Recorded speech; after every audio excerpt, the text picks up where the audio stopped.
So you're heading for divorce, you have children, and things are about to change. I understand that that is a great cause of concern.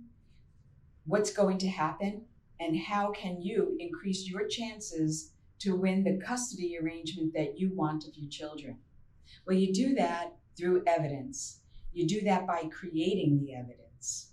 When you get to court, what you want to do is you want to impress the judge. You want to let the judge know that you're an amazing parent, and you do that by letting the judge know, showing to the judge, demonstrating to the judge just how it is that you're a great parent. The first thing you want to do is make your child alive for the court. You be able to have a colorful enough description so the judge feels like he knows your child. You do that by telling the court what's unique, what's special. Is your child particularly funny? Are they the class comedian? Do they have strong leadership skills? Are they very athletic? And what you do to help encourage each one of your child's unique strengths. You garner a lot of respect from the court by making those communications. You also want to demonstrate to the court that you're sensitive to your child's needs. And you do that by saying what your child's needs are. So for instance, if your kid is particularly energetic, you know you need to channel that energy during the day so you can have a peaceful night, or so he doesn't act out in school. You want to say that.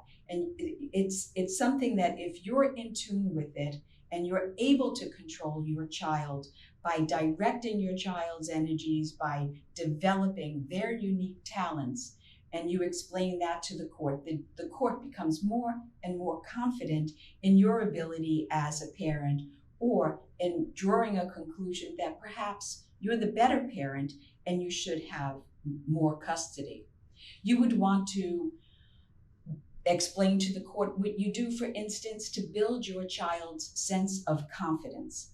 Confidence is a huge predictor of if your child's going to be successful in life. And I don't mean business and money necessarily, maybe just happiness.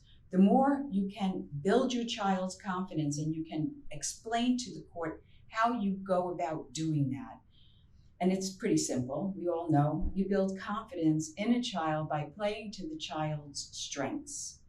You know, if your kid is athletic, you give him those avenues. If your child's academic, you have them in the chess club, or you play or engage them with special games and that type of thing. But you want to look at each of the techniques that you use in parenting your child to make your child come alive for the court. You know, one of the things that is a constant variable that is considered in this whole scenario of getting divorced and awarding custody is stability. You would want to really explain to the court how a divorce, a separation, destabilizes the child's life. And you would want to express to the court that you're sensitive to that, and that you're sensitive to the need for stability and what you did and what you were doing in order to create the continuity. So like, for instance, it's still the same bedtime. It's still the same bedtime routine. It's still the same rules in your house that were in the house when the family was together. You would explain that you kept the consistency because it helps your child have that many fewer questions.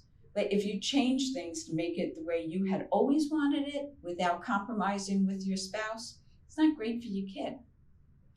And we know that we need all of these things, and you convey this to the court, not just by telling the court, but with evidence. It's so important to collect and to create evidence. So the type of evidence that you would collect would be, if your child's strong academically, the report cards, comments from teachers. You might have a teacher show up in the courtroom and explain, yeah, your child is particularly gifted and this is how he performs. You're going to create evidence also. It's as you go up, it takes a year or 8 months to get before the court in a custody case. So what you want to do is during that 8-month period, and you're usually separated, is what you've done with your child. So there have been changes, there's been growth, there's been development, maybe just even conversations that are pivotal for your child. You would want to convey that to the court. So just in summary, you increase your chance to win custody by explaining what it is that you do to be a good parent.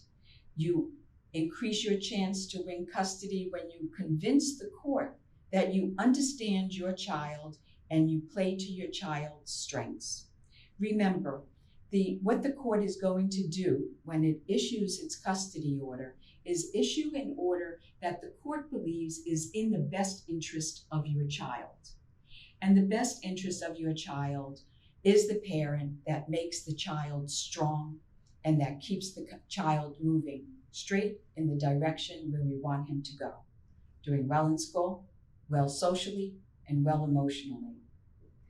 It's one of the things that we do here. Child custody is probably one of the more difficult areas of litigation, and when parents can't agree, it can be one of the most expensive areas of litigation. But if you stay focused on doing what's best for your child and being the best version of the parent that you can be, and you work with your attorney to tease that into evidence that's cohesive and supported with external evidence, witnesses, pictures, report cards, trophies, you're on your way to getting exactly what you want relative to your child. Give us a call. I'm Alice Perret from Perret & Associates, and we have a team of experienced family law attorneys who can help you through any kind of custody challenge that you're facing.